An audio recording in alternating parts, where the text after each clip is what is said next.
Shalom, estimados amigos y hermanos, de parte de la comunidad israelita nazarena Menora en Heredia, Costa Rica, y del Ministerio Menora. Les damos una bienvenida para compartir este estudio y esperando que sea de edificación espiritual. Primero vamos a hacer una oración pidiendo al Padre su Ruach HaKodesh para que sea de nuestra bendición. Levantemos las manos. Padre Santo, Abba Yahweh, te damos gracias por la gran bendición de compartir tu palabra, de estudiarla, de guiar nuestra vida por ella. Te pedimos, Padre, que este estudio sea para la edificación de muchas personas, así como ha sido esta revelación de edificación para nosotros, y que dé frutos de vida eterna a todas las personas que la escuchan y la comparten. En el nombre de Yeshua HaMashiach, amén. Damos inicio al estudio, el cual se titula El verdadero y único fundamento en el cual descansa nuestra emuná. Emuná es una palabra hebrea que se suele traducir como fe. Sin embargo, además de fe, además de creer, tiene competencia también con la obediencia, con un escuchar atento y completo de todo nuestro ser que nos lleve a obediencia. Por eso preferimos usar la palabra emuná. Bueno, la razón por la cual compartimos este estudio es debido a la proliferación de apóstoles y profetas, asegurando haber sido enviados todos ellos con mensajes contradictorios entre sí y aún con las Sagradas Escrituras, y peor aún, declarando profecías que no se han cumplido y que mucha gente está deseosa de creer y seguir, a costa de estafas, de perder bienes económicos, bienes materiales, y también del riesgo, lo más importante, lo más delicado, el riesgo de perder su salvación eterna. La Escritura nos ordena, la palabra de Yahweh nos da esta instrucción: amados, no creáis a todo espíritu, sino probad los espíritus si son de Elohim, porque muchos falsos profetas son salidos en el mundo. Primera de Juan 4:1. Dado que tenemos que cumplir esa indicación, nos preguntamos cómo se prueba un espíritu, o sea, cómo prueba uno cuáles son las verdaderas intenciones internas espirituales que mueven a las personas que predican o a los que aparecen enseñando la Escritura o también manifestando que son enviados del Eterno. Bueno, la misma palabra sagrada nos da la regla, la norma por la cual tenemos que probar los espíritus. Se encuentra en Isaías 8:20, que dice: a la Torá y al testimonio, si no hablan conforme a esta palabra, es que no les ha amanecido. La Torá se refiere, por supuesto, a todas las instrucciones del Todopoderoso que están contenidas en la Biblia, en las Sagradas Escrituras, y el testimonio es el testimonio de vida de una persona, el estilo de vida que tiene esa persona. Pues hay también personas que tienen mucho conocimiento, que saben mucho hebreo, que saben muchas cosas históricas también, mucha erudición, y sin embargo su estilo de vida deja mucho que desear en cuanto a una moralidad, en cuanto a una ética escritural que esté de acuerdo a lo que mandan esas instrucciones. Entonces, esas son las dos cosas que nuestro Abba nos dice que debemos hacer para probar un espíritu. De lo contrario, si no cumplen eso, esas dos indicaciones, es porque están en tinieblas. Bueno, toda construcción conlleva un fundamento. Una base sobre la cual se va a edificar lo que se está construyendo. Las Sagradas Escrituras utilizan muchísimo los términos de la construcción para referirse a la obra de Yahweh y para referirse a la comunidad del Todopoderoso. Como toda construcción, tenemos que tener un fundamento y de ahí se construye para arriba. Entonces, vamos a ver qué nos dice la palabra. Dice, citando la Escritura, dice: así que ya no sois extranjeros ni advenedizos, sino conciudadanos de los santos, y miembros de la familia de Elohim, edificados sobre el fundamento de los apóstoles y profetas, siendo la principal piedra del ángulo Yahshua, el Mesías mismo. Eso está en Efesios 2, 19 y 20. Entonces, de acuerdo a este texto que leímos, hay tres componentes, tres elementos de ese fundamento, los cuales deben estar unidos sólidamente, y el principal de ellos es Yahshua, es la piedra angular. Esos tres elementos pues son Yahshua, según dice el texto, los profetas y los apóstoles. Sobre este fundamento debe descansar toda la organización de la comunidad, o lo que llamamos en hebreo la Keilah. Dice la escritura, porque nadie puede poner otro fundamento que el que está puesto, el cual es Yahshua el Mesías. Primera de Corintios 3:11. Ese fundamento entonces no puede ser alterado, no puede ser compartido con nadie más y no puede tampoco ser sustentado en una base humana, porque si algo no está sobre un buen fundamento, pues se vendrá abajo tarde o temprano. Hace 2000 años aproximadamente se terminó de poner el fundamento cuando Yahshua vino en su primera venida. Cualquiera que pretenda agregar o quitar a ese fundamento está predicando el error y llega a ser un ciego guiando ciegos, o bien es un aprovechado que quiere sacar partido económico, de poder o material de la situación. Esto lo vamos a demostrar con la escritura, porque nadie puede poner un segundo fundamento cuando la obra de construcción ya está avanzada.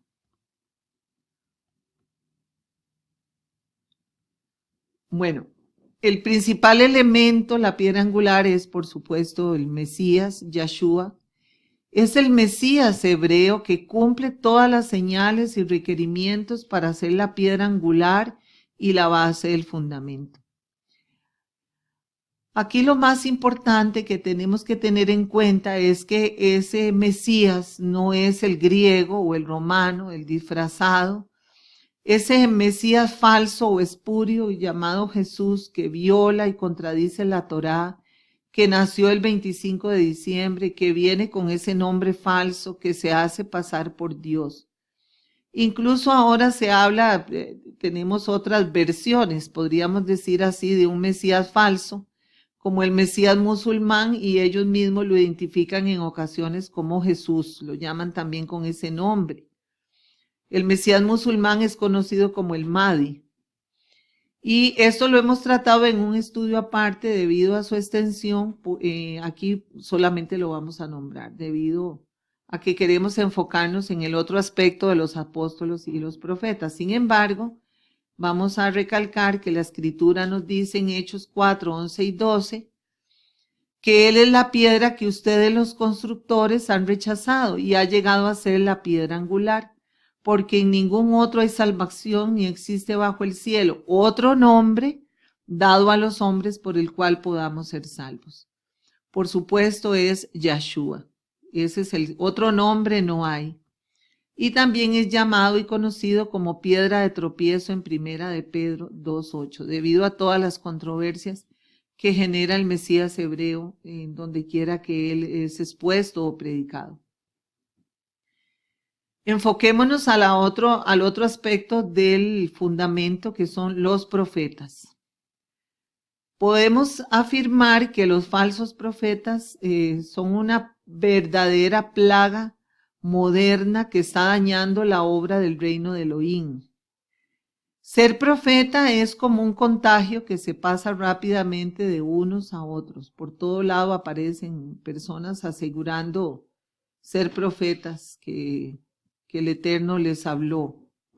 La escritura despectivamente los llama zorras, porque aunque es un término, podría parecernos ofensivo, en realidad es una forma de referirse a ese animal inmundo, a ese animal que es ágil, que es huidizo, que es inteligente para escabullirse o meterse en sus madrigueras. Entonces, los llama zorras. La escritura a veces es un poco fuerte en sus expresiones. En el Cantar de Cantares, ese libro tan precioso que nos retrata por medio del amor de una pareja, un hombre y una mujer, la relación del novio con la novia espiritual, entendiéndose como Yeshua y la Keilah, la comunidad de creyentes.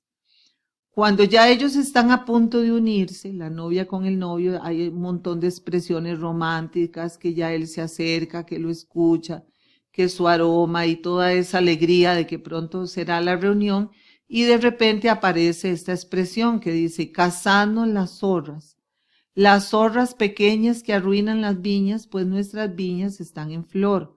Cantares 2:15. Entonces, nos da un poco de sorpresa que aparezca esta expresión así tan abrupta, tan de repente, hablando de las zorras que van a dañar las viñas que apenas están en flor, que están en ciernes, que están comenzando, preparándose para dar fruto. Entonces eso nos hace averiguar qué es eso de las zorras. Y esto es precisamente lo que está ocurriendo en el momento en que nuestro Mashiach está pronto a venir a recoger a su novia, a su comunidad de creyentes, su Keilah. Los falsos profetas están dañando a toda la viña, a todas las personas que están comenzando apenas el camino del retorno, y cuando nos damos cuenta, pues están ya metidos en problemas y en creencias extrañas. La palabra dice, así dice Yahweh Elohim, ay de los profetas necios que siguen su propio espíritu y no han visto nada. Como zorras entre ruinas han sido sus profetas, oh Israel. Ezequiel 13:3-14. Queremos decir que este tipo de personajes, estos falsos profetas, no solo aparecen en el mundo cristiano o en el mundo musulmán, sino que también dentro del movimiento de restauración han proliferado personas poniendo fechas, declarando eventos e imponiendo normas con la idea, con la aseveración de que Yahweh así se los dijo o así les inspiró. Sin embargo, tenemos que por eso tener el espíritu despierto para poder evaluar estas manifestaciones. Así dice Yahweh, vamos a leer otra vez. Ay de los profetas necios que siguen su propio espíritu y no han visto nada. No han visto nada. Les es tan fácil inventar, les es tan fácil decir Yahweh me dijo, Yahweh me reveló, sin ningún temor al Todopoderoso. La Escritura es muy enfática en esto. Toda clase de inventos proféticos inútiles que han estado apareciendo, como revelaciones tales como el Shabbat lunar, aseverar o asegurar que no existe Satanás. También el poner la confianza, la fe en libros espurios como el libro de Enoc, que tiene sus extrañas enseñanzas que han conducido a mucha desviación, etcétera, etcétera. Sería innumerable, imposible casi que nombrar todas las cosas que han salido, que han causado división en el pueblo de Yahweh, que eso es lo peor, que vienen a dividir, que vienen a dañar la novia, las vides en ciernes. Están dañando la cosecha que está próxima a venir. Yahweh nos dice, nos da la orden de cazarlas, dice, cazad a las zorras, dice, cazadnos las zorras. Eso de cazarlas no es cazarlas, es denunciarlas. Denunciar todas esas falsedades, no sea que Abba nos diga en el día final, no habéis subido a las brechas, ni habéis levantado un muro alrededor de la casa de Israel, para que pueda resistir en la batalla en el día de Yahweh. Ezequiel 13:5. Es nuestro deber también denunciar tantas falsedades que están apareciendo. Aquí vamos a ver algunas características de los falsos profetas según Jeremías 23 y otros versos, pero dando énfasis a Jeremías. Dice, pueden llegar al extremo de hablar en el nombre de otro Dios. E inclusive algunas personas que hemos tenido oportunidad de compartir con ellos nos han mencionado nombres como el Metatrón, por ejemplo, asegurando que es Dios y que es Jesucristo. Eso es lo peor, que así dicen, que es Yahshua o Jesucristo. Cuando si usted entra a cualquier página de internet y pone Metatron y pone ahí qué es eso, se va a encontrar que es un término relacionado con la magia y el ocultismo, y es increíble que las personas hayan llegado a esas expresiones cabalísticas para referirse al Mesías, al Hijo de Yahweh. También están moralmente corrompidos e incitan a la maldad, según Jeremías 23, 14 y 15. Sus palabras son invento y son mentira. Jeremías 23, 16, 25 al 27. Prometen paz, prosperidad, sin un llamado a la conversión. Jeremías 23, 17. Bueno, quiero hacer un alto aquí para asegurar que no todos tienen todas las características. Estas son algunas de las características que nos da la escritura que presentan. Algunos tienen muchas, otros tienen algunas, pero es bastante evidente, lo hemos visto muy evidentemente. Dice, no han estado en el concilio secreto con Yahweh. De verdad que no están en comunión con el Eterno, y algo muy serio, ni conocen su santo nombre, según Jeremías 23, 18.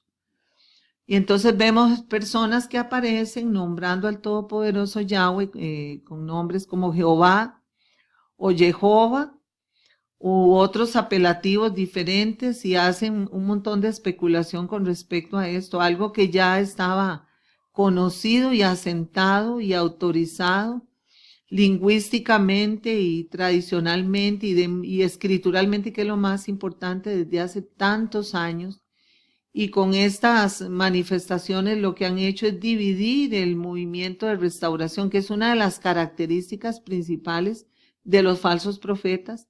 El espíritu que los guía es el espíritu que ama la división, porque saben que es más fácil dividir para vencer. Bueno, su palabra es como paja, dice, no tiene fuerza. Eso está en Jeremías 23, 28, 29. Algo muy interesante es que dice que se roban unos a otros los mensajes que proclaman. Eso está en Jeremías 23, 30, o sea, hacen plagio. Quiero aclarar aquí que eso no se refiere a que uno pueda aprender de otro maestro u otras personas puedan aprender de uno y replicar el mensaje que uno lleva. De eso se trata la escritura, de compartir y de replicar, sino que las visiones falsas que tienen muchas veces las copian casi que iguales. Hemos visto, por ejemplo, en tiempos pasados tuvimos la oportunidad de comprobar esos plagios y aún hacerlos públicos y demostrarlos, y aún así las personas lo siguen creyendo, cierran los ojos y lo creen. Si alguien dice que vio algo, tuvo una visión, se le apareció, le dijo, entonces llega otro y dice casi que exactamente lo mismo, con los mismos errores y las mismas falsedades.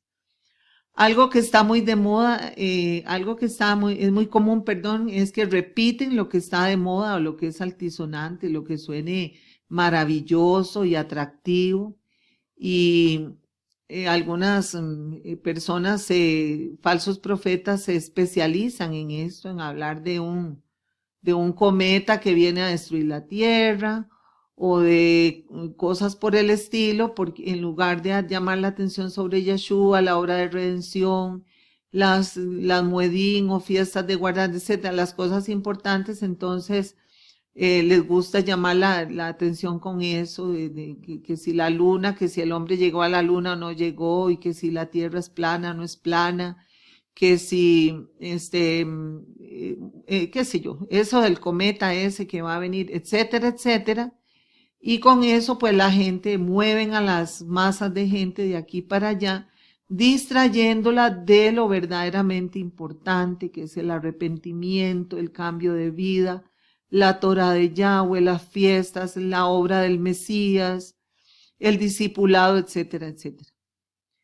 Tienen en la boca, para usarlo con liviandad, así, sin ningún temor, las palabras, así dice Yahweh, Jeremías 23, 33, 39, ahí lo explica. ¿Cuántas personas se acercan a uno y dicen, tengo una palabra de Dios para usted? Dios me dijo que le dijera, y saben que no es cierto.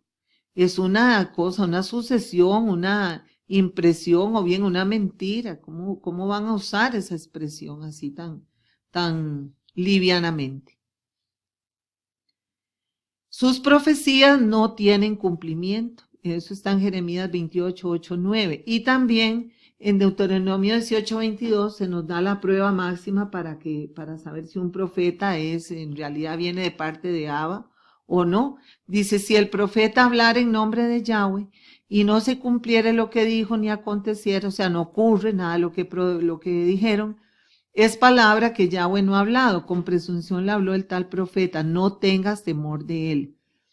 Hemos notado, hemos comentado en diversas ocasiones cómo profetas del siglo XIX, del siglo XX, hicieron extensas profecías en donde alegando ser los profetas de los últimos tiempos, hubo profetas femeninos y masculinos, y sin embargo nunca mencionaron el Islam, por ejemplo, la fuerza que iba a tomar el Islam en estos tiempos, una fuerza bélica, una fuerza espiritual y violenta. Tampoco hablaron del resurgimiento de la nación de Israel, porque nunca nadie, jamás, en los siglos que nos antecedió y el anterior todavía, principios del siglo pasado y el anterior, se pudieron imaginar que la nación de Israel iba a surgir nuevamente antes de la Segunda Guerra Mundial. A nadie se le ocurrió tal cosa, y mucho menos a un falso profeta, siendo un elemento, estos elementos tan vitales para los acontecimientos de los últimos tiempos. Otra característica es que estos profetas jamás mencionaron el nombre del Todopoderoso, ni les fue revelado, cuando es algo distintivo que Yahweh se da a conocer por su nombre, se dio a conocer así en la Escritura hace miles de años, y estos profetas no lo mencionaron siquiera. Otro aspecto es que contradicen o pasan por alto las escrituras. Eso es lo que habíamos dicho ahora, dicen que no, contradicen porque eso no es importante, la ley ya está clavada en la cruz, pueden salvo siempre salvo, etcétera, etcétera. Y también no viven de acuerdo a las escrituras. Bueno, este es un cuadrito de internet muy interesante. Aquí vemos algunos de los profetas que han habido, profetas o proclamadores que en diferentes épocas de la historia han dado un mensaje diciendo que Dios me dijo o que Cristo les reveló, y llama la atención que no coinciden entre ellos, ninguno de ellos coincide. Y a veces sus mismas declaraciones se contradicen entre ellos mismos, o sea, no son coherentes totalmente al 100%, lo cual demuestra la falsedad de todas estas revelaciones. Es una confusión, es una Babel en realidad, con intenciones oscuras. Pero la Escritura sí nos dice que hay profetas en el fundamento, sí lo asegura. Entonces, ¿cuáles son esos profetas? ¿Qué nos dice la Escritura? ¿Cuáles son los profetas que nosotros tenemos que poner atención? Bueno, aquí está muy claro en este pasaje, dice, leamos la Escritura. Tenemos también la palabra profética más segura. ¿Cuál es la palabra profética más segura? Bueno, los profetas bíblicos. Los profetas que escribieron libros que están en la Escritura, que son mencionados en la Escritura. Tenemos a Jeremías, tenemos a Isaías, a Amós, a Abdías, tenemos a Débora, y en el Brit Hashá tenemos también a Juan profetizando, y a las personas que profetizaron en la Escritura. Eso es una palabra profética segura. No tenemos que estar en esa tensión de si será o no será, que dijo, no dijo, no, eso lo podemos aceptar plenamente, porque es parte de la Escritura no se cuestiona. Entonces continuamos leyendo. Tenemos también la palabra profética más segura, a la cual hacéis bien en estar atentos, como a una antorcha que alumbra en lugar oscuro, sabiendo, eso ya es de parte de nosotros, aclarando, que la escritura es la que nos quita la oscuridad. La misma Biblia dice, lámpara es a mis pies tu palabra y lumbrera a mi camino, Salmo 119, 105. Bueno, continuamos, dice el pasaje, hasta que el día esclarezca y el lucero de la mañana salga en vuestros corazones. ¿Qué significa esto? Que esa palabra profética segura alcanza y es suficiente hasta la segunda venida del Mesías. No hay necesidad de escuchar otro profeta que los profetas bíblicos. La escritura nos dice también, lo veo pero no ahora, lo contemplo pero no cerca, una estrella saldrá de Jacob y un cetro se levantará de Israel que aplastará la frente de Moab y derrumbará a todos los hijos de Set. Números 24, 17. Ese lucero, esa estrella, es la segunda, el Yahshua cuando se manifiesta en su segunda venida. Hasta entonces no necesitamos ninguna otra palabra profética porque sería insegura, no segura. Y luego continúa el pasaje diciendo, entendiendo primero esto, que ninguna profecía de la Escritura es de interpretación privada, porque nunca la profecía fue traída por voluntad humana, sino que los santos hombres de Elohim hablaron. Recalcamos aquí que hablaron en pasado, siendo inspirados por la Ruach HaKodesh. Segunda de Pedro 1, 19, 21. O sea, Yahweh llamó profetas y estableció profetas en el momento preciso que Israel lo necesitaba, que la obra de Israel estaba en peligro, que había que hacer también declarar juicio o llamar al arrepentimiento. Eso lo hizo por medio de los profetas en tiempos muy específicos. Y no es que ahora no haya necesidad de llamar a juicio, claro que hay necesidad de llamar a juicio. Claro que hay necesidad de llamar al arrepentimiento, por supuesto que hay necesidad de advertir del peligro de caer en el pecado, en las cosas del mundo, en el sistema babilónico, pero ¿quiénes, si ya no son los profetas, quiénes son los encargados ahora de eso? ¿Qué nos dice la palabra? Muy clarito lo dice. Elohim, o sea, el Todopoderoso Yahweh, habiendo hablado muchas veces y de muchas maneras en otro tiempo a los padres se refiere a los padres de la nación de Israel, Abraham, Isaac y Jacob. ¿Cómo lo hizo? Por los profetas. Aclaremos, en tiempo pasado, por los profetas lo hizo en otro tiempo. A los profetas se les habló de muchas maneras, se les habló por medio de fenómenos de la naturaleza, por medio de ejemplos de la vida cotidiana. Ellos mismos tuvieron a veces que vestirse de determinadas maneras y ejecutar acciones porque era la forma en que Yahweh les hablaba. Eso fue en tiempo pasado. Pero en estos postreros días, dice la escritura, en estos tiempos, dice Shaul, o sea, ¿cuáles son esos postreros días? Entendemos, por supuesto, que el emisario Shaul Pablo está hablando después de la ascensión de Yeshua hasta su segunda venida. Eso es lo que podemos definir los últimos tiempos, los postreros días, 2000 años que han pasado. No, para Yahweh eso son 2 días, porque para él un día es como un año y un año como un día. Entonces 1000 años es como un día y un día como 1000 años. Nosotros no tenemos ninguna confusión. Ese es el tiempo que él nos ha hablado. ¿Cómo nos ha hablado él? Nos ha hablado por el Hijo, a quien constituyó heredero de todo. Estoy citando la escritura. Y por quien asimismo hizo el universo. Por supuesto se trata de Yahshua HaMashiach. Eso está en Hebreos 1 al 2. Después de la venida del Mesías, su muerte y su resurrección, la revelación es por medio de la escritura y tal como nos guió Yahshua a entenderla y a cumplirla, porque Él es la palabra viviente de Elohim.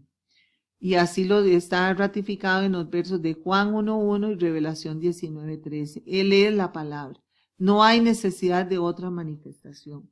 Su espíritu es el que nos acompaña tal y como Él prometió hasta el fin de los tiempos. Él es el otro consolador, el que nos ayuda, el que nos redarguye, el que nos guía, etcétera, etcétera. No hay otra necesidad de otra cosa más.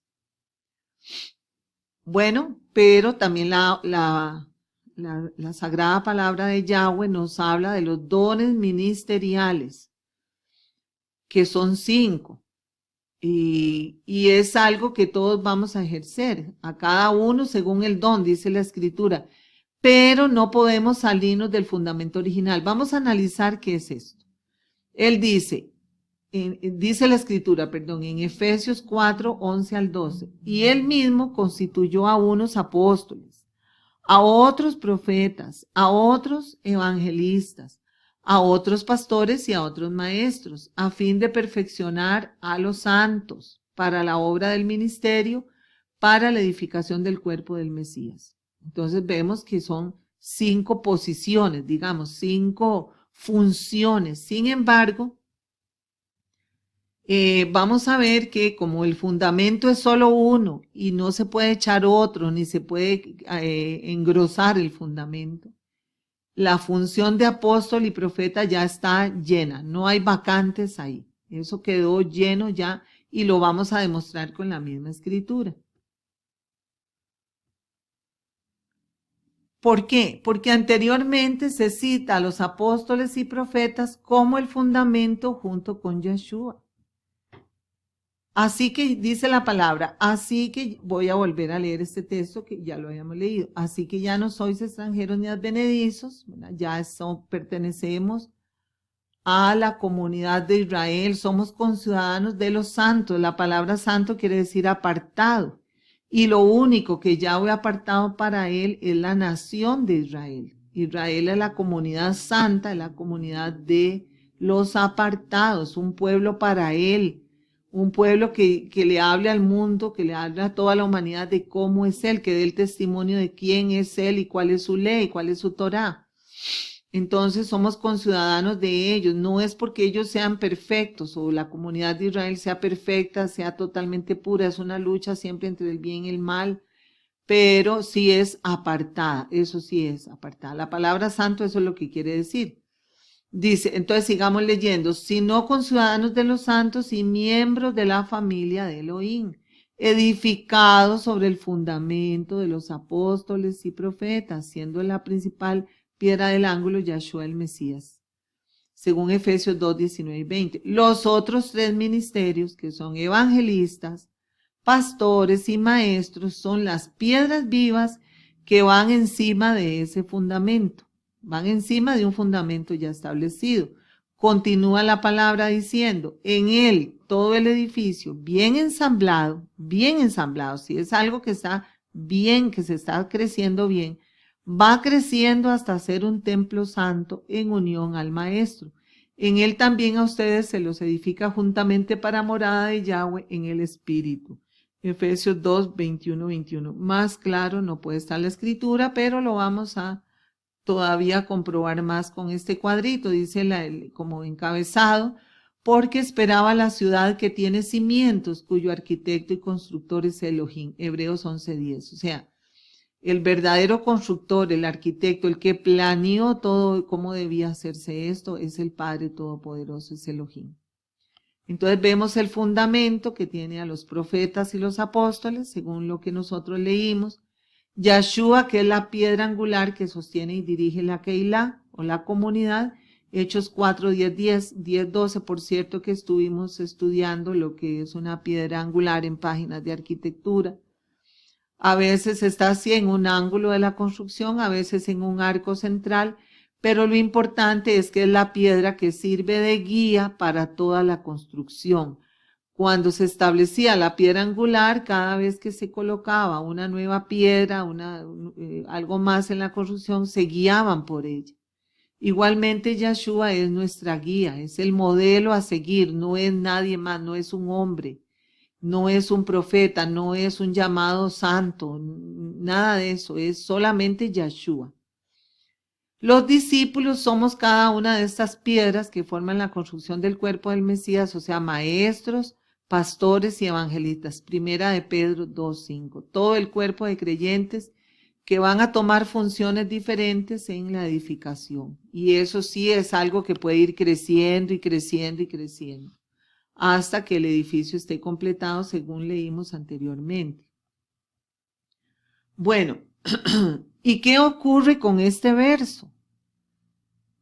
Muchas personas nos salen con estos versos cuando mencionamos que ya no hay profetas. En este momento no hay profetas.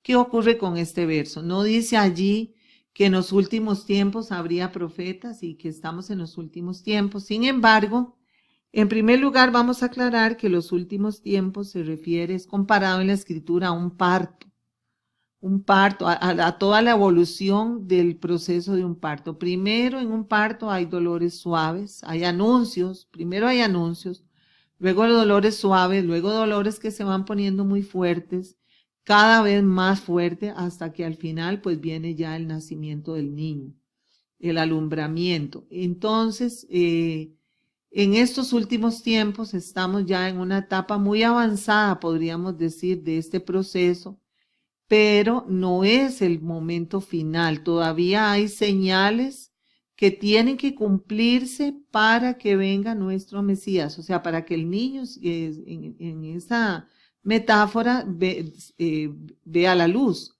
venga nuestro Mesías. Y realmente estos versos que vamos a leer se refieren, según los contextos, porque el contexto es lo que va a determinar, al momento final, inmediatamente antes de que venga Yeshua, cuando las dos casas de Israel se unan nuevamente por medio de él.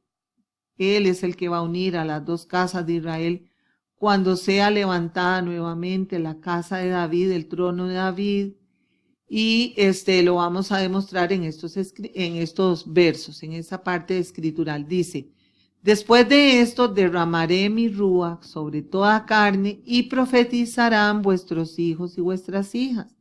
Vuestros ancianos soñarán sueños y vuestros jóvenes verán visiones. Eso está en el libro de Joel, capítulo 2, versículo 8.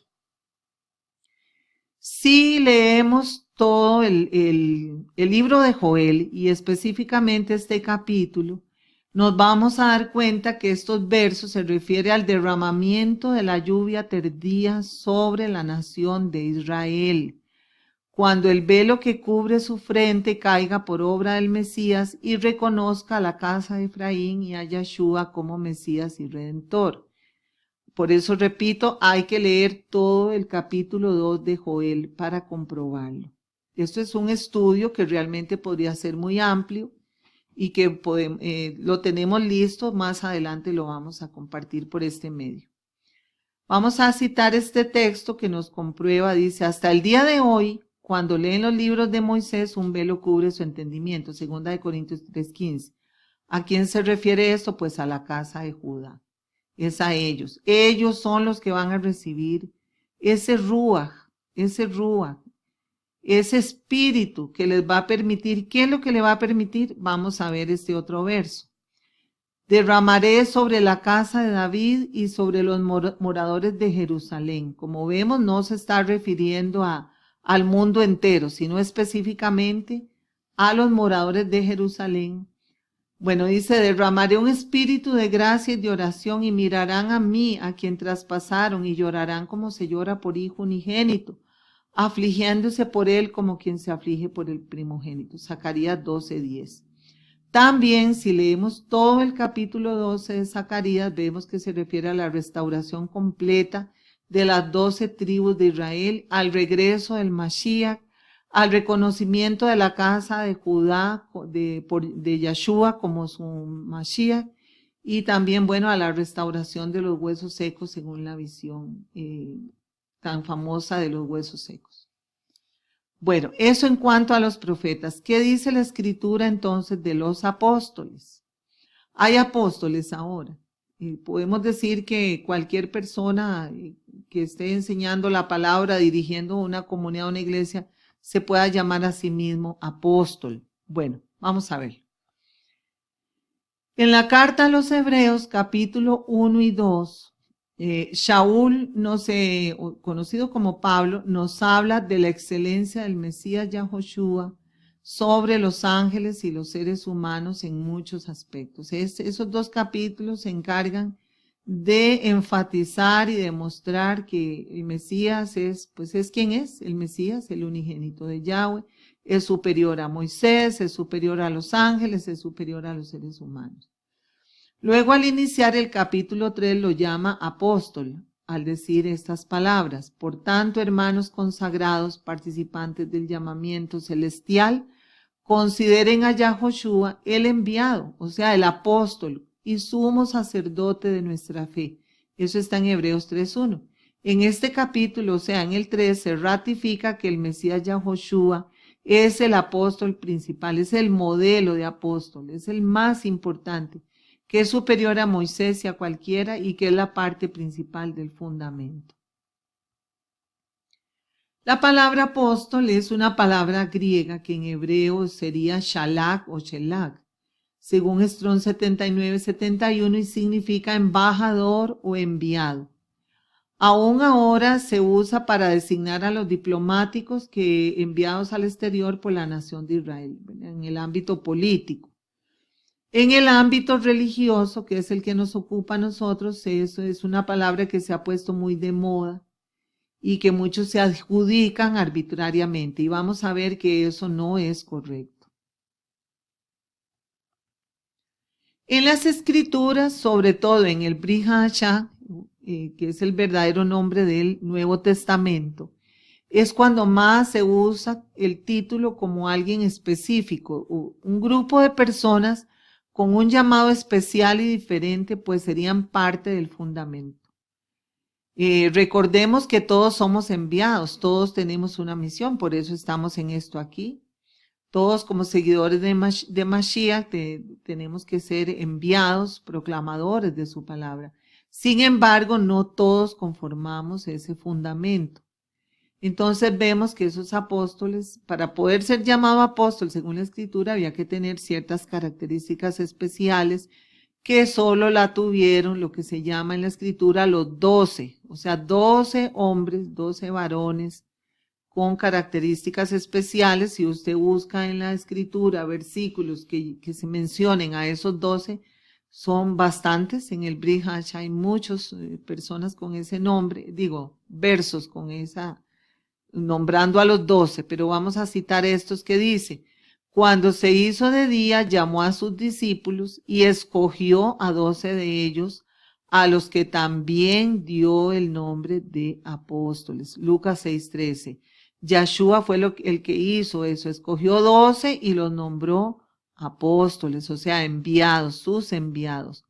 También dice la escritura en Marcos 3:14, y designó a 12 para que estuvieran con él y para enviarlos a predicar. O sea, no fue arbitrario, no fue que alguno dijo, ay, yo quiero que a mí me llamen apóstol o yo me voy a llamar apóstol porque me voy a dedicar a esto y eso. No, fueron escogidos personalmente por el maestro Yahoshua, el Mesías.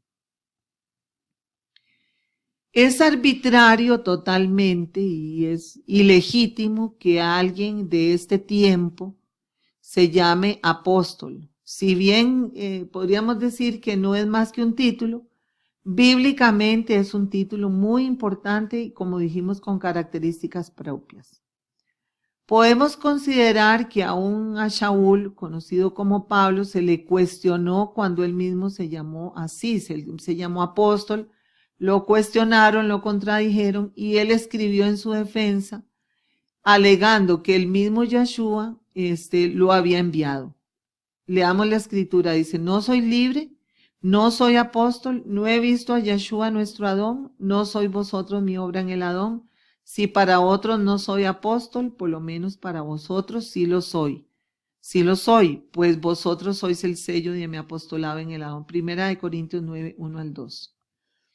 Si el mismo Shaul que vio a Yahshua, que él le habló directamente, que lo guió en toda su vida, en todos los lugares que él tuvo que recorrer predicando la palabra a los gentiles, llevando la semilla, la buena nueva, se le cuestionó por ser apóstol, que no era apóstol, se le dijo, y él tuvo que defenderse. Con cuánta más razón nos parece y estamos convencidos de que es totalmente arbitrario que cualquier persona ahora se llame a sí mismo apóstol. En el siguiente cuadro veremos las características de un apóstol de los verdaderos, de los que forman parte del fundamento. Entonces veamos algunos de los requisitos. Dice, son llamados y elegidos por Yeshua directamente. También otra característica que tienen haber sido compañero de Yeshua durante su ministerio terrenal, ser testigo presencial y ocular de la resurrección del Mesías, según Gálatas 1:1. Y tenemos que reconocer que Pablo cumplió el primero y el último requisito. Tanto Juan como Pablo nos advierten de cuidarnos de los falsos apóstoles. Eso lo leemos en Revelación 2:2, 2 Corintios 11:13. Hay que cuidarse de esos falsos enviados. Y también hacer un llamado a todas estas personas y a cualquiera de nosotros, porque nadie está exento de tener de caer en ese peligro de huir de la vanagloria. Porque los títulos rimbombantes, los títulos de hebreos, los títulos llamativos son muy utilizados en el mundo gentil como para que nosotros nos contaminemos con esas cosas.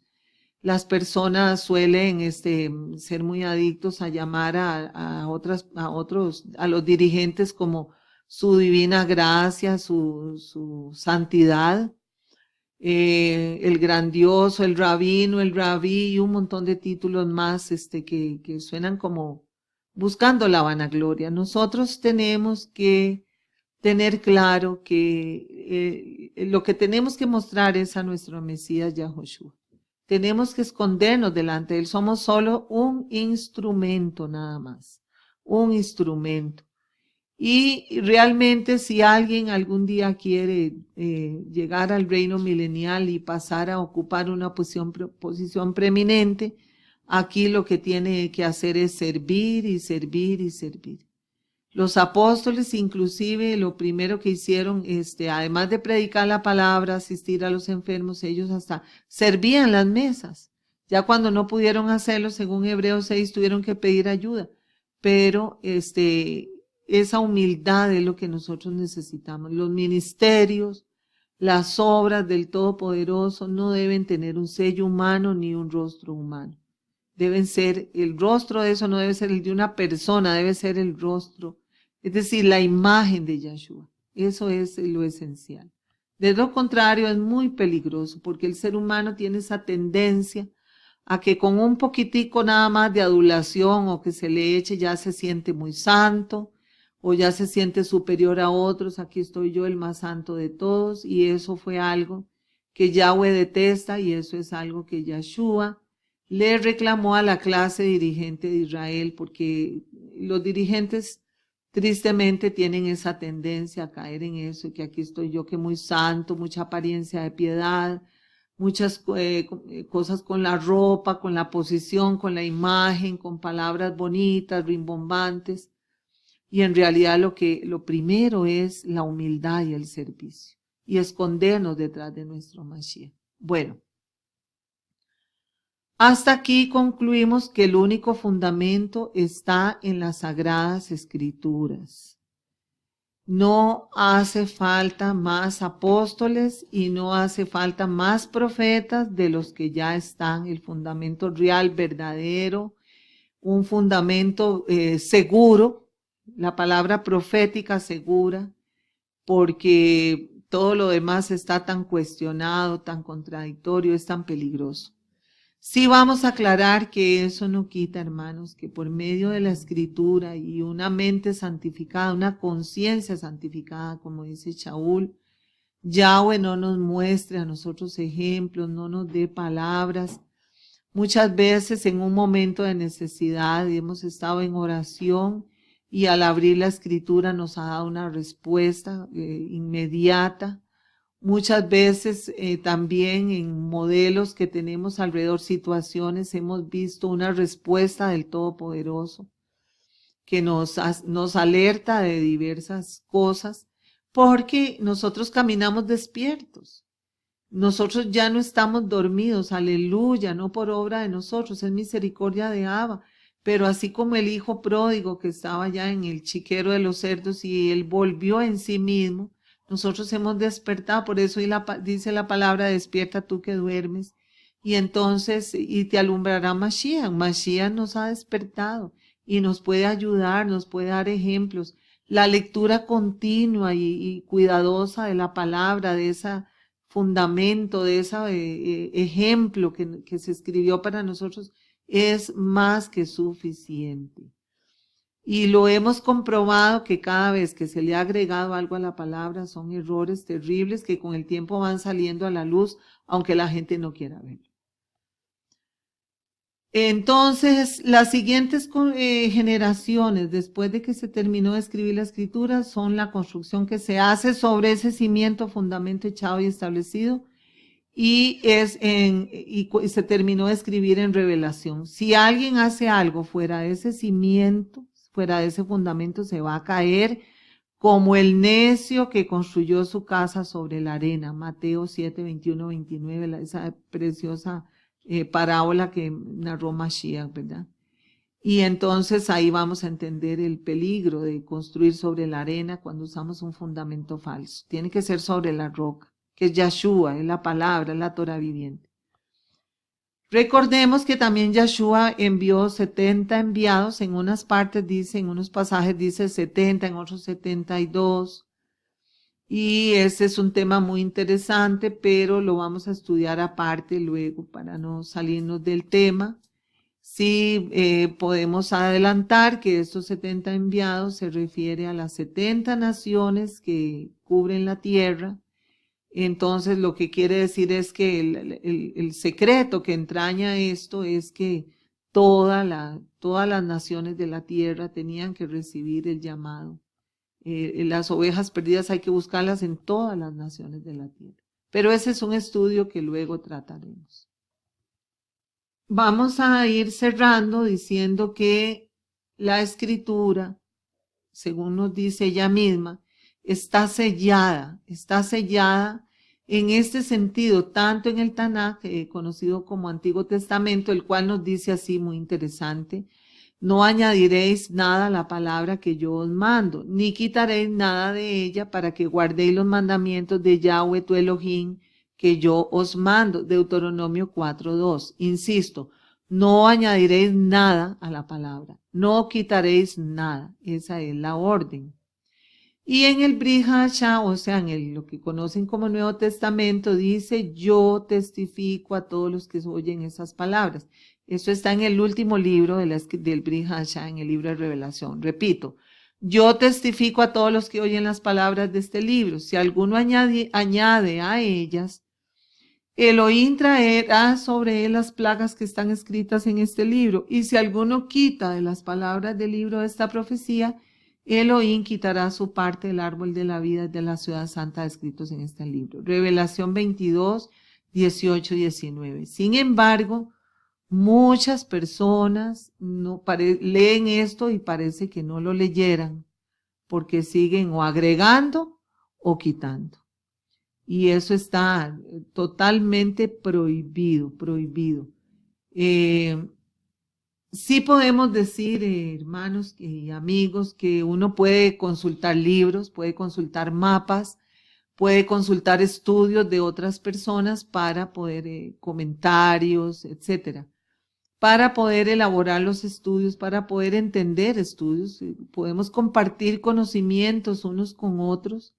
De eso se trata, compartir conocimientos, ser replicadores de esta bendita semilla. Sin embargo, nunca, jamás tomaremos ningún libro, ningún texto, ninguna declaración que no esté contenida en los 66 libros del canon bíblico, del canon escritural. Nunca lo consideraremos como inspirados, como infalibles, ni tampoco como sustitutos o ampliaciones o agregados de la palabra de Yahweh, porque no queremos ser partícipes de las plagas que están en la escritura. Está totalmente prohibido. lo podemos usar como referencia, los podemos eliminar, los podemos cuestionar, los podemos leer, pero jamás, nunca ocupan el lugar de la Escritura. Y tampoco reconocemos ni apóstoles infalibles, sea llámese rabino, papa, pastor, cura, sacerdote, moré o como quieran llamarlo, que sea superior a Yeshua.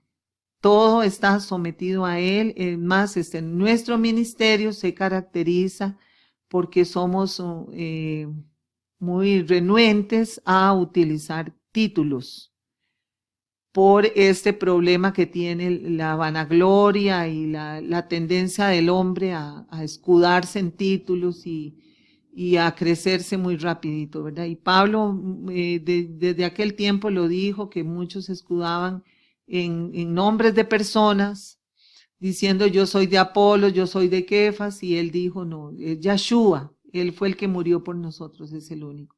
Y la palabra que está revelada es completamente suficiente. Hace 2000 años que ha sido suficiente. Y hasta que venga Mashiach no habrá nada más.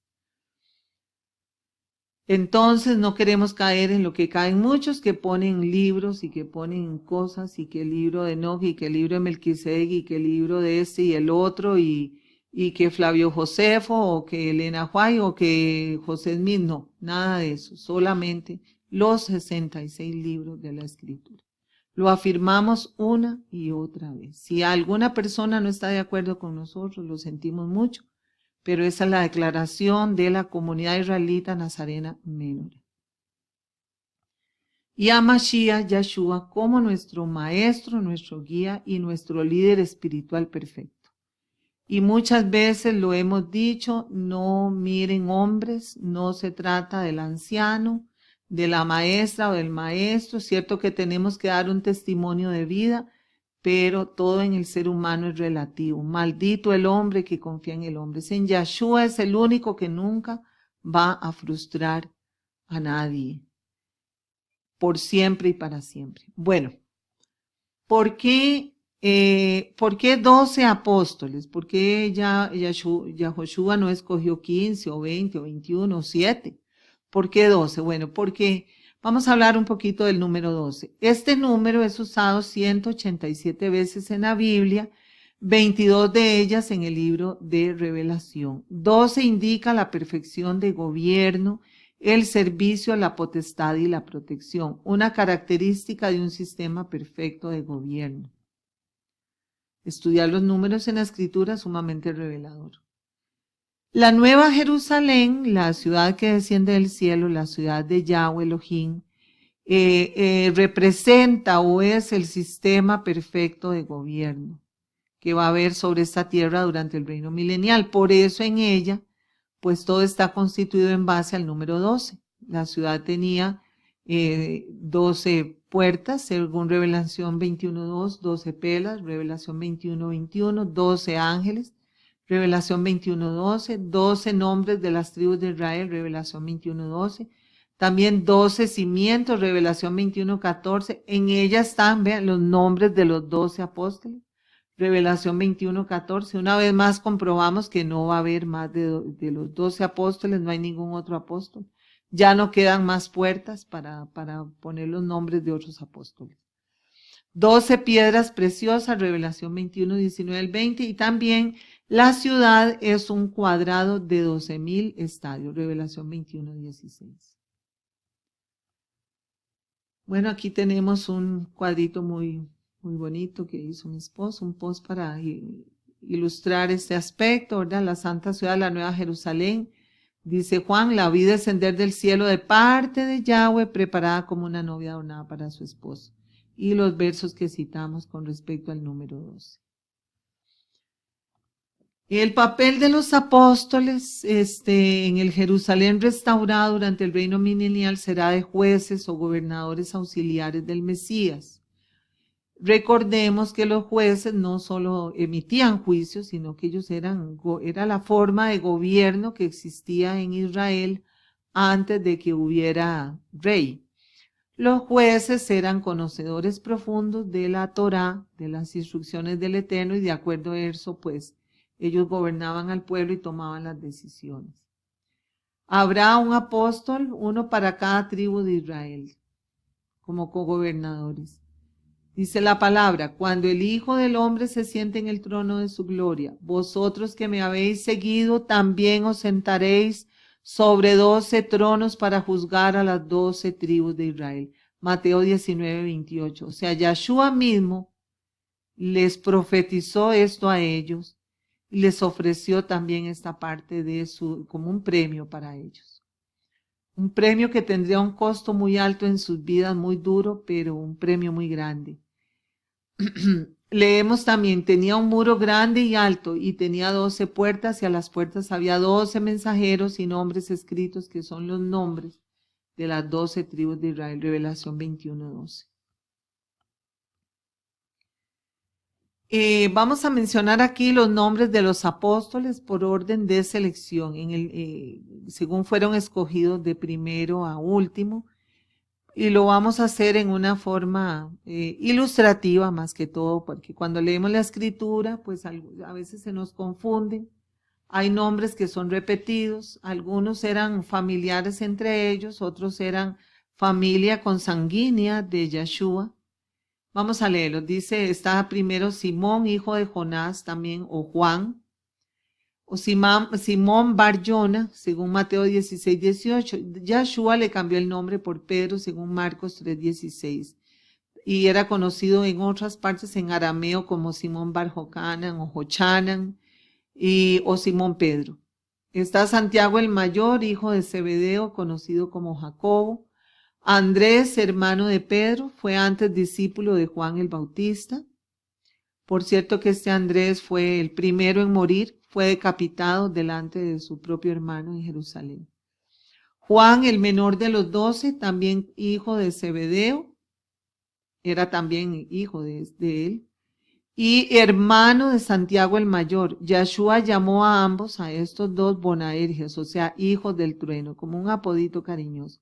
En Marcos 3:17 lo encontramos. Estaba Felipe de Betsaida, Bartolomé, hijo de Talemai, también llamado Natanael de Caná, Tomás, conocido como Dídimo o Mellizo, Mateo, el recaudador de impuestos, llamado también Leví, Santiago el menor, conocido como el hijo de Alfeo, Judas Tadeo, llamado por Mateo como Judas, hermano de Santiago, según Lucas 6:16. Estaba Simón el cananeo, conocido como el celador o conocido como el celote. O sea, él era un guerrillero porque los celotes eran un grupo del tiempo de Yahshua, un grupo que se manifestaban como oponentes al Imperio Romano, pero por la vía de la violencia. Sin embargo, pues uno de ellos con esas características se unió a Yahshua como apóstol. Está Judas Iscariote o Judas hijo de Simón, Juan 6:71, Juan 13:26 lo mencionan. A raíz de su suicidio, que como todos sabemos, él se ahorcó después de traicionar a Yahshua, arrepentido, y sabemos que se escogió a Matías en su lugar. Matías fue elegido por suertes en lugar de Judas. Se hizo una suerte ahí en Hechos 1:12-26. Algunos autores cuestionan esa elección por las características que revierte y le dan prioridad a Shaul Pablo, pues él es el único que no es llamado personalmente por Yahshua. Matías no fue llamado por Yahshua, fue elegido por suertes y además fue nombrado de esa manera antes del derramamiento de la Ruach HaKodesh. Entonces es cuestionada esa elección. Él también murió martirizado, sin embargo, la escritura no dice nada al respecto ni rechazándolo ni aceptando esa elección. Es de pensar, personalmente lo hemos creído así, que Pablo es el apóstol número 12, como él mismo lo afirmó, como está en la inspiración que él escribió, la escritura revelada. Sin embargo, pues sabemos que son 12 y dejamos este asunto para el final de los tiempos que sea resuelto. Bueno, vamos, en cuanto a la nacionalidad, vamos a recordar que todos fueron galileos, y menos Judas y Pablo. Aún el nacimiento, el lugar de nacimiento de estos hombres tiene características proféticas. Recordemos que Galilea estaba al norte y que los galileos eran despreciados por la gente del sur, por los de Jerusalén. Inclusive hay un texto donde los dirigentes religiosos dicen: ¿podrá de Galilea salir algo bueno? Puesto que los galileos pues tenían más contacto con gentiles, las tribus del norte fueron las que fueron llevadas primero a la dispersión. También en tiempo de Yeshua estaba al norte el Decápolis, las 10 ciudades helenistas, paganizadas, etcétera, etcétera. Era de suponer que los galileos tenían más exposición, más contacto con personas ajenas a la escritura. Sin embargo, ahí estaba también las ovejas de Yahweh, las ovejas del redil que Yeshua vino a buscar. Y ese nacimiento de todos escogidos en Galilea lo que nos dice es que ellos iban a ser comisionados a buscar a las ovejas perdidas de la casa de Israel entre las naciones. Judas nació era conocido como Judas Iscariote porque él nació en una aldea que se llamaba Queriot, en las tierras de Edom. Y de ahí misma, de esa misma procedencia era Herodes el Idumeo, por lo cual algunos autores los consideran que podrían haber sido parientes. Sí, que eran descendientes de Edom, eran descendientes edomitas, que ellos siempre han sido los enemigos de Israel, los edomitas, descendientes de Esaú. Así es que es profética esa traición entre un descendiente de Esaú. Y luego Pablo, que nació fuera de Israel, nació en la ciudad de Tarso, aunque él era judío y él era totalmente religioso y fariseo, nació en una ciudad bajo influencia totalmente romana, por lo cual vemos en ese nacimiento de Pablo un aspecto profético, porque él iba a ser el enviado a las naciones gentiles de todo el mundo. Hasta en eso es totalmente perfecta la escritura. Ahora, ¿dónde fueron los 12 apóstoles? Mucho se ha escrito al respecto, con respecto a la trayectoria de los apóstoles, ya que la escritura habla muy extensamente de Pablo, de sus viajes, de su camino, y un poquito de algunos de los apóstoles, pero muy poco realmente, y no concluye cómo murieron y a dónde fueron. Es decir, la escritura guarda silencio. Basándonos en la tradición y datos históricos, y también algunos pasajes o menciones de la escritura, uniendo todo eso, se puede hacer el recorrido de los apóstoles en su misión. No lo vamos a hacer aquí porque eso es un trabajo muy extenso, hay muchas páginas en internet, muchos libros al respecto. Lo que sí podemos asegurar es que ellos fueron a buscar a las ovejas perdidas de la casa de Israel, las 10 tribus que estaban dispersas por el mundo. Yeshua les había comisionado así, dice la escritura: a estos 12 envió Yeshua después de instruirlos diciendo: no vayáis por camino de gentiles y no entréis en la ciudad de los samaritanos, sino id más bien a las ovejas perdidas de la casa de Israel. Mateo 10, 5 al 6. Mientras Pablo fue comisionado, como dijimos antes, específicamente para llevar la buena nueva a los gentiles. Eso no quita que en su camino, pues, Pablo también trabajara con judíos o hijos de judíos como Timoteo, y que Pedro también lo hiciera con gentiles cuando, por ejemplo, cuando él fue partícipe de la conversión del centurión. ¿Cómo murieron los 12 apóstoles? Bueno, también basándonos en datos históricos, y de la tradición, todos sufrieron el martirio. Todos fueron martirizados y muertos por el martirio, excepto Juan, que no murió en el martirio. Yeshua le había dicho a 2 de ellos que si estaban listos para compartir la copa que él iba a tomar, y ellos habían dicho que sí, estamos preparados. Esa copa era la copa del martirio, según cuando Yeshua estaba llorando en el Getsemaní, sufriendo porque sabía lo terrible de lo que venía para él. Él dijo, aparta de mí esa copa, y ellos, los discípulos, le dijeron que sí, que estaban dispuestos a tomar la copa, los apóstoles. Y en efecto la tomaron, la copa del martirio, de las formas más terribles. Por eso dijimos antes que ese gran premio de correinar con el Mesías fue muy duro el camino para llegar ahí.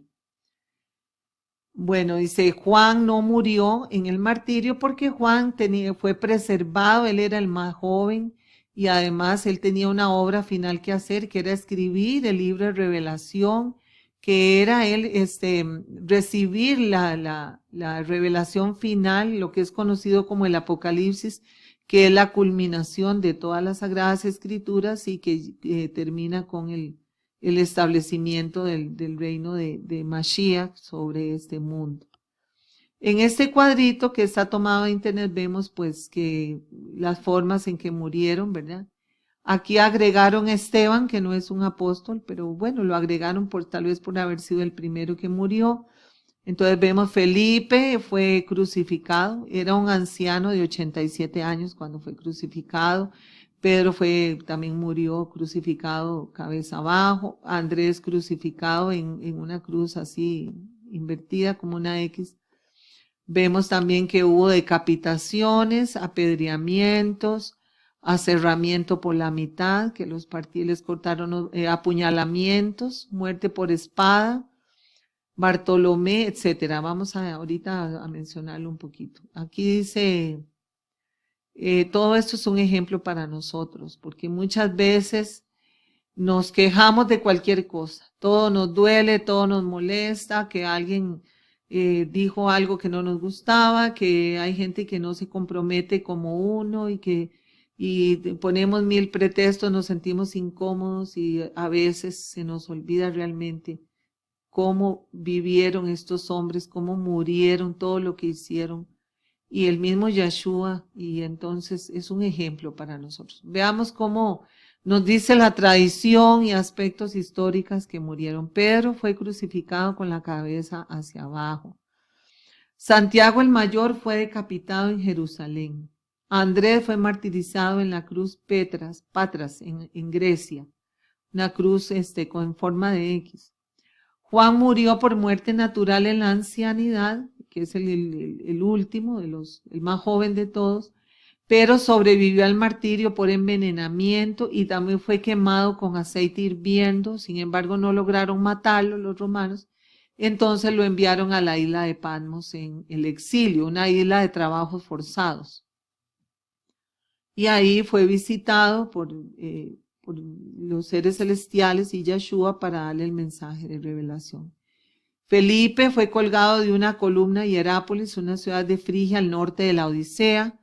Bartolomé fue desollado vivo en la India, en Arinenia. Dicen que fue amarrado a un carro de caballos que lo arrastró por un camino de piedras hasta que se le arrancó toda la piel. Tomás fue muerto de una lanzada en Coromandel, en la India. Mateo fue muerto a espada en Etiopía. Santiago el Menor fue lanzado a tierra desde el pináculo del templo y como sobrevivió lo mataron a golpes. Judas Tadeo fue muerto a flechazos. Simón el Celote fue crucificado en Persia. Judas Iscariote, bueno, él fue el que se ahorcó, ¿verdad? Se arrepentido, tiró las monedas en el santuario, se retiró y se ahorcó, se fue a un árbol y se colgó. Matías primero fue apedreado y luego fue decapitado, y Shaul Pablo fue decapitado en Roma. Entonces la escritura nos dice que no debemos adorar a hombres, pero sí hay que darle honra a quien honra merece, hay que darle honor a quien honor merece. Y recordar cuando alguien quiere ponerse un título de apóstol, pero para poder viajar, quiere viajar en primera clase y que le tengan el mejor cuarto de hotel preparado y que le cubran todas sus necesidades y que lo admiren y lo adoren y lo reciban con las puertas abiertas. Recordar estos ejemplos para que se nos baje, se le baje a la gente la vanagloria. Y uno mismo tiene que estar continuamente en humildad y viendo tantos ejemplos. Nosotros hacemos énfasis. Recalcamos, reiteramos, enfatizamos y afirmamos. El liderazgo, el que quiera liderar, el que quiera enseñar, el que quiera compartir, el que quiera ejercer una función en la Keilah, debe recordar que tiene que servir. La base de todo es el servicio, por humilde que nos parezca, por pequeño que sea. El servicio, sea limpiar una mesa, sea servir una comida, sea visitar un enfermo, sea ir a hacer un mandado, una compra, lo que sea, pero servir, servir y servir, esa es lo que nos debe caracterizar.